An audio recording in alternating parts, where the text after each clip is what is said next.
Bonjour, bienvenue dans cette vidéo qui va démontrer des différents types de redirection. Donc, nous allons commencer par la redirection de sortie.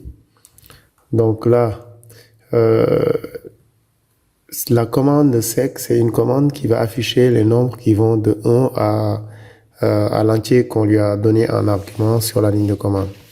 Maintenant, supposons qu'on veut sauvegarder le résultat de cette commande. Alors, pour le faire, c'est la redirection. Donc, on redirige, donc avec le caractère supérieur, on redirige la sortie standard vers un fichier. Donc, on va l'appeler sec10.txt. Donc là, si je regarde le contenu de sec10, donc je vois que le fichier contient exactement 1 à 10. L'autre élément qu'il faut remarquer, c'est que la commande sec n'a pas affiché les résultats ici, parce que ce qui devait être affiché a été redirigé vers le fichier. Donc, c'est une redirection de sortie standard. Alors, il est possible de rediriger dans ce fichier d'autres éléments. Donc, supposons que on l'appelle, on veut mettre dans le fichier, donc il y a la commande echo, donc on va dire séquence 1000. Donc, on peut, donc par défaut, la commande echo affiche ce qu'on lui donne en argument. Donc, on va le rediriger ce contenu-là dans sec10, sec10.txt. Alors, si vous remarquez bien, ce qu'il y avait dans sec10 a été écrasé. Donc, la redirection de sortie, par défaut, écrase le contenu du fichier de destination et le remplace par ce avec quoi vous avez redirigé les fichiers.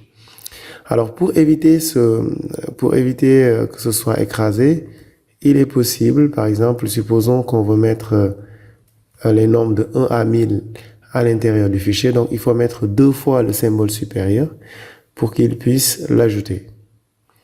Et là, si on fait sec, donc là, on voit, bon, je n'ai montré que les 10 premiers avec la commande head qu'on verra plus tard.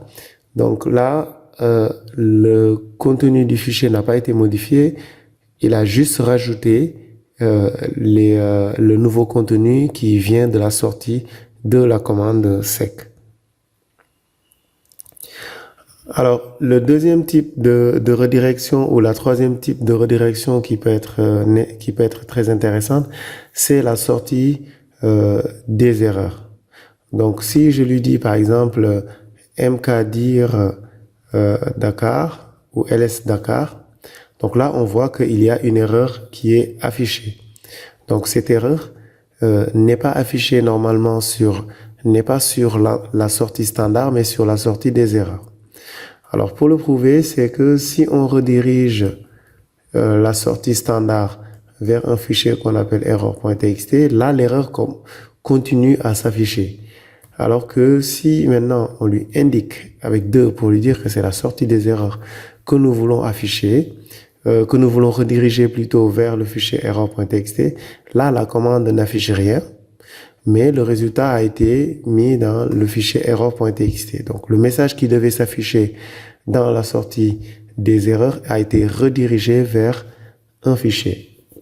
Alors ça peut être très utile lorsque vous avez des sorties qui sont, qui sont très longues et pour lesquelles vous ne voyez même pas les erreurs. Un exemple pour l'illustrer, c'est de faire ls étoile /. Donc là, on affiche le contenu de tous les répertoires qui se trouvent sur la racine. Donc là, a priori, on n'a pas d'erreur et on ne voit pas d'erreur en fait. On a l'impression que tout s'est bien passé parce que c'est passé tellement vite. Mais si nous redirigeons la sortie des erreurs dans error.txt, juste histoire de voir si il y a eu des erreurs. Bon, bien sûr, il affiche des choses. Ça, c'est ce qui est arrivé. C'est ce qui est dans la sortie standard.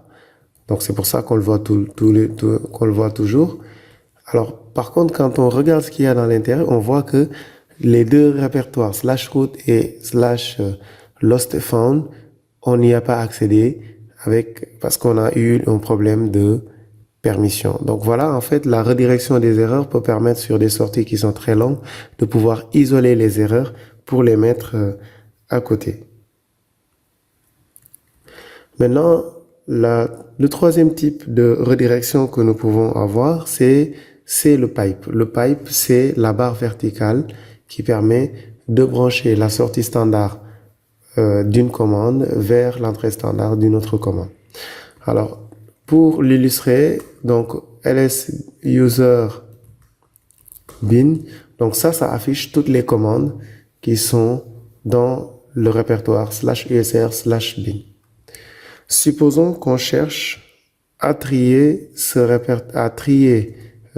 ces commandes-là dans le sens inverse. Alors, la commande qui nous permettrait de le faire, c'est la commande sort. Donc, si on met sort -r, donc R pour reverse, il va les trier dans le sens inverse. Donc, on aura les commandes qui vont partir de Z à A. Maintenant, supposons en plus qu'on veut juste voir pas à pas. Alors, la commande more permet de prendre la sortie et de l'afficher page par page. Donc, ce qui veut dire, au lieu de tout vous afficher, il va vous afficher juste une partie jusqu'à ce que vous voyez tout le reste. Donc là, Q pour sortir. Troisième cas de figure, c'est supposons que ce qu'on cherche à faire, plutôt que de le trier, on cherche à compter le nombre de commandes. Donc WC-L permet de nous donner le nombre de commandes exactement. Une autre manière de faire le traitement, c'est de dire que nous voulons numéroter les commandes. Donc, la commande NL permet d'ajouter des numéros devant les commandes, devant les lignes. Donc, si je fais more, donc là, je vois que la première commande est numérotée 1, ensuite 2, ensuite 3, 4. Donc, ce sont des numéros qui sont ajoutés devant les différentes commandes.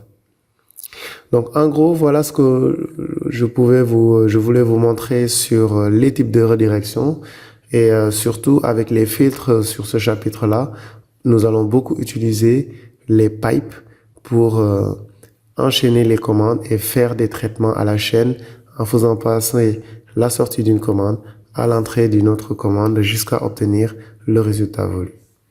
Je vous remercie d'avoir regardé cette vidéo et on se donne rendez-vous sur la prochaine.